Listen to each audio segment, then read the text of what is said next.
Okay, so for the person who maybe has never heard of the word consent in a way that we interact with each other and at Burning Man, this is just going to be a very brief and quick one-on-one before getting into the BEDucator program itself. So there's a commonly known acronym known as FRIES, and these are the consent concepts that are just the very basis of making sure that we're being respectful and considerate of other people if we're looking for them to participate in something that we want to do. So the F in FRIES stands for freely given. And what that means is I'm not coercing or manipulating someone into saying yes to something that they don't want to do. It's fully their own free will to enthusiastically say, I want to do this, and they are agreeing to whatever it is that you're proposing. The R stands for reversible. So reversible means you can retract your yes at any time. If you wanted to hug someone, kiss someone, slap someone's ass, and they said yes, and you go in for it and they say, actually, never mind, my answer is now turned into a no, what we like to say is, thank you for taking care of yourself, because that person trusts you enough to give you that no and deliver what their true desires are.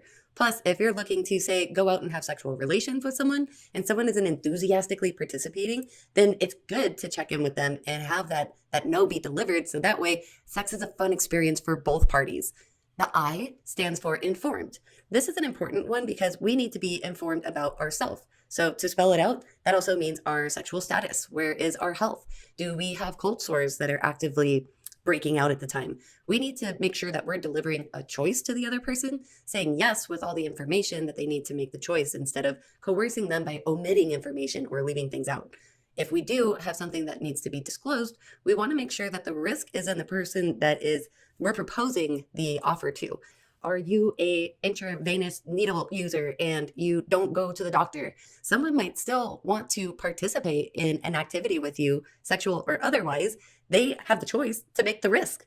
If that's something that's a deal breaker for you, it's having the discussion about what is okay for you. So that way everyone's informed about what it is they're actually getting into. So know your own status. If you're going to be doing adult things, we need to be having adult conversations so that that way the other person has the ability to make that choice with all the information that they need to know. Say you're in a poly relationship, you have more than one partner. You might need to inform those other partners because that's what your separate agreement is. So staying informed is extremely important in giving other people the choice. So enthusiastic. If someone is reluctant and we are trying to coerce them, we're taking them away from their freely given yes, then we need to be enthusiasm detectives, right? We need to see, are they leaning in? Are they playing with their hair? Are they wanting to know more and asking you questions? Or do they seem standoffish and they're trying to scurry away? We all have the ability to read people. So use your spidey senses. And if you feel like someone isn't enthusiastically wanting to participate in something that you're offering, check in with them. We want to make sure the other person is safe and also have the choice to be able to do whatever it is that they want to do. So give them that enthusiastic choice for them to have way more fun because they're an active participant in the act. So lastly, the S in FRIES stands for specific. Say you're coming in for a hug and then your hand trails down someone's back and touches their ass.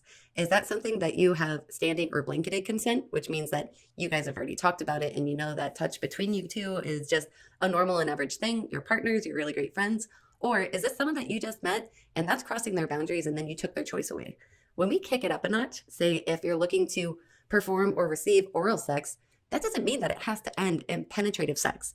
It's up to you to be specific whenever you level up your sexual intimacy. So being specific is going to be one of the ways that we are able to reduce those misunderstandings. When we follow FRIES, what we're doing is we're making sure that everyone's informed, giving ourselves the choice, and we're reducing those misunderstandings, because a misunderstanding for someone who's a survivor or for someone who has trauma within their past feels the same as a sexual assault. It doesn't matter if your intentions were to try and kick things up a notch. We're reducing risk by having discourse and adult conversations getting into these sexual environments. So a big thing is consent isn't all about sex. We talked about hugs and then moving a hand down to someone's ass, right? So consent relates to photos. When we're at Burning Man, there are people that have professions where if it's found out that they go to events like Burning Man, that can ruin them. I had a friend that wore a tutu for Tutu Tuesday. Someone snapped a photo, posted it on social media. Their competitor got hold of that photo, and then they distributed it to their clients, and they lost real clients in the real world. So we need to check in and make sure that photos are very important and they're okay with the person we're taking pictures of. Use that spidey sense. If someone is taking photos of someone who's naked, check in. Go, hey, how's it going? Like, I noticed you taking photos over here. Do you know this person's name? If not, give that teachable moment so that way we're protecting our culture. Consent also relates to things that you ingest. Food, allergies. There are emergency services at Burning Man, but you can't pick up the phone and call 911. So if someone has an allergy, it's good to know and inform the person if there's a known allergen inside of food to where they might need medical attention. Alcohol. Some people are sober. Believe it or not, when you go to Burning Man, there are AA meetings so they can go and enjoy our community and still respect their own sobriety. We don't want to push or coerce anybody into doing anything that they don't want to do, including intoxicants. Some of the basics with consent are the people who cannot consent.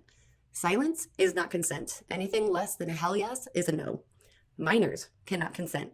If they're under the age of 18, they are off limits 100%. And if there's any suspicion that there is any sort of sexual harassment or touch with a minor, you have the responsibility to report it to the event.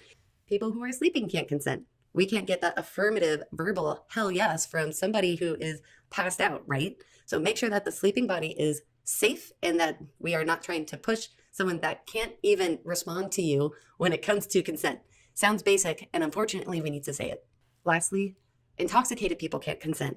We as BED want to reduce any risk that's out there at Burning Man. So if someone is so intoxicated that they can't speak, if they're stumbling, just wait until the intoxicated person is sober so that way you're not risking them having a bad time, which now puts a risk to your life decisions, right? So instead of trying to blame who's at fault when there's someone who's intoxicated or both people, wait until you guys can make the decision in a sober mind and body to move forward, especially with sexual experiences. So those are some of the one-on-ones with consent. And now we'll go into the heart and soul of the program, which is learning about how to enforce consent by learning our consent enforcement process.